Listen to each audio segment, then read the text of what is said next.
I will present before this chamber a short video containing documentation, footage, and statements directly connected to the ongoing efforts toward term extension and charter change. Na para bang hindi yan ginawa ng tatay niya. Top 5 news this week, May 24 to 30, Senate Flix Week 3. Number 5, ang controversial video na ipinresenta ni Senator Amy Marcos sa plenaryo na ikinagalit ng mga kapwa niya senador. Lunes na Lunes ay ginilalas tayo ni Marcos with what is essentially a conspiracy theory video, claiming na nagko-conspire daw ang minority senators to push for charter change and term extension. Sa privilege speech niya, nagpalabas siya ng pinagtagpi-tagping soundbites na ang net effect ay pagmukaing mga kontrabida ang ilan sa mga kabaro niya. The minority senators took turns demanding that the video be stricken off the record. Kung galit po kayo, magsalita po siya dyan, magalit siya sa gobyerno niya, magalit siya sa kapatid niya, burahin niya kapatid niya. Pero wag naman niya idamay yung mga tao na walang kinalaman dyan. I've been in public service broadcasting sa media for almost 30 years now. First time na ako nakita ng house show presentation kanina. But before that, let me tell you this. Sana wag nating gamitin yung plenary para sa mga conspiracy theories natin. Yung term na binanggit ni Senator Raffy Tulfo, house show, is an industry term para sa mga nagpapanggap na reporter, or in short, fake. Isa-isang nag-second the motion ang minority senators sa motion para tanggalin sa record yung video. Pinagtanggol naman to ni Senator Rodante Marcoleta. Pero in the end, si Senate President Alan Peter Cayetano na mismo, nakaalyado ni Marcos, ang humiling sa kanya na i-withdraw o bawiin na lang yung video, which she agreed to do. In poor form kasi talaga yung video at hindi makakatulong given na basang-basa na ang papel ng Senado nowadays. Also, Manang Amy naman, sino ba ang poster boy ng pagpapalit ng konstitusyon para humaba ang termino sa kapangyarihan? Sino ba ang dahilan kung bakit may phobia ang mga Pilipino sa charter change? Bilang isang kaisa-isang anak ni Ferdinand Marcos, pero wala yan dun sa nangyari nung Martes. Number 4, nag-walk out ang minority senators dahil sinubukang apurahin ng majority ang motion to allow online voting. Okay, so there's a lot going on here. Let's start from the very beginning. Noong May 11, when Alan Peter Cayetano became Senate President and his pro-Duterte bloc became the majority, nag-file ng motion si Majority Senator Rodante Marcoleta para payagan ang mga senador na mag-participate sa plenary sessions through online link. Bawal kasi sa Senate rules yon under normal circumstances. Dapat physically present ang senador para makapag-participate sa plenary and crucially, para makaboto sa mga desisyon ng Senado. So, big deal ang pinupush ng majority. Palitan ang rules. In terms of the process, dalawa ang kinwestiyon ng minority.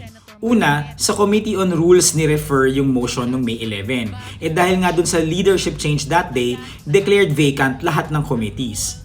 Hindi pa nga raw nare-reconstitute ang Committee on Rules, inaakyat na agad sa plenary yung motion. Next is, hindi nga raw dapat motion lang ang paraan na baguhin ang isang rule, kundi dapat via a resolution, which is a more formal and judicious process. Tapos, pinipilit pa ni Cayetano at Marcoleta na pagbotohan na ora mismo yung motion, when dapat ay may ilaang isang buong araw for discussion. So, umalma ang minority senators. Or is it because, Madam Chair, they're in a hurry because of news reports that probably 2 of our colleagues might land in jail this weekend? Is that the reason why? Nung nagpumilit pa rin ang majority, yun na, nag-walk out na ang minority para mawalan ng quorum ang session, meaning hindi na pwedeng magbotohan dahil kulang na ang bilang ng nasa floor.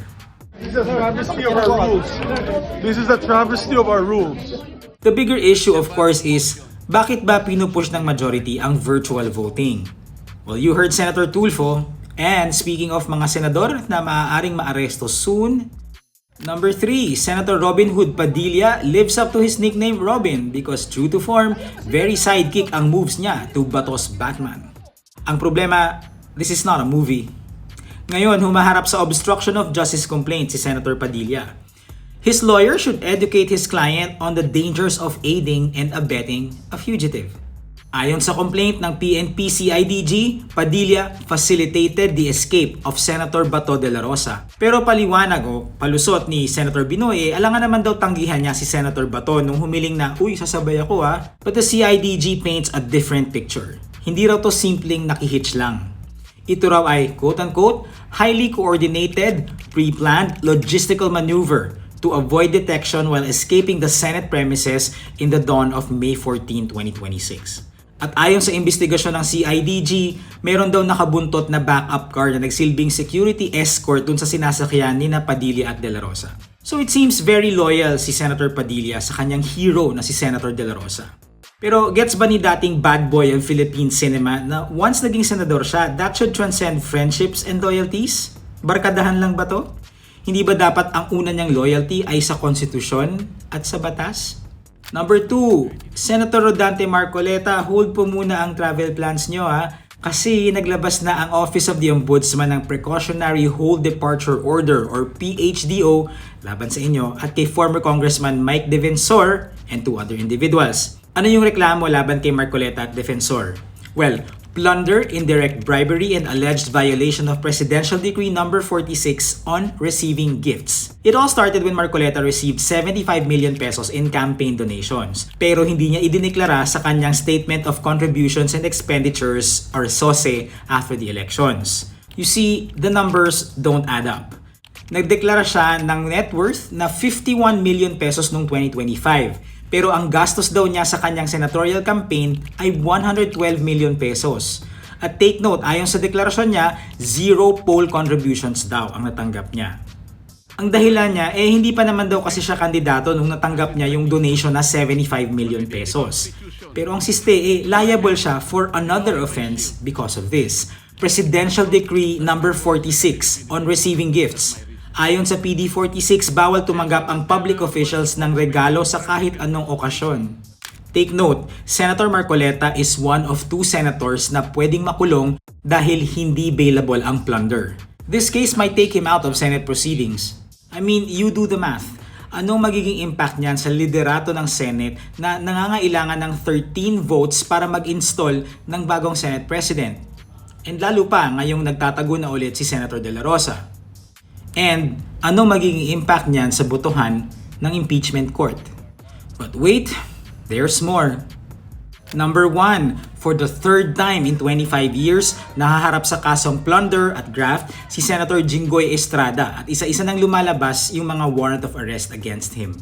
Nitong Biyernes ay lumabas ang warrant for 1 of 2 counts of graft. Bailable yon, so nakapagpiyansa siya 90,000 pesos sa 2nd Division ng Sandigan Bayan. Usa siyang sumuko kaya hindi na siya kinailangang arestuhin. Now, hawak ng 5th Division yung isa pang graft charge at yung plunder. Nagde-deliberate pa raw sila ng mga motion mula dun sa kampo ni Estrada kaya hindi pa nakapaglabas ng warrant nitong Biyernes. Now, sakaling mag-issue ng warrant dun sa kasong plunder, madedetain na talaga siya dahil non-bailable offense yun. So this involves a total of 573 million pesos in alleged kickbacks na natanggap umano ni Estrada from flood control projects. Co-accused niya dito si former DPWH Secretary Manuel Bonoan na nagpiyansa rin ng 90,000 pesos for a graft charge. As we said, 3rd time na tong makasuhan si Estrada ng plunder. Yung una ay noong 2001 kasama ng father niya na si former President Erap Estrada involving Hueteng protection money. Yung pangalawa ay noong 2014 sa pork barrel scam na kinasangkutan din ni Janet Lim Napoles. Acquitted siya sa mga yan pero pending pa yung graft cases niya from 2014. Sabi ng ombudsman, may ilan pang senador na makakasuhan over flood control corruption. And what we know is that it's certain majority senators who are accused of involvement.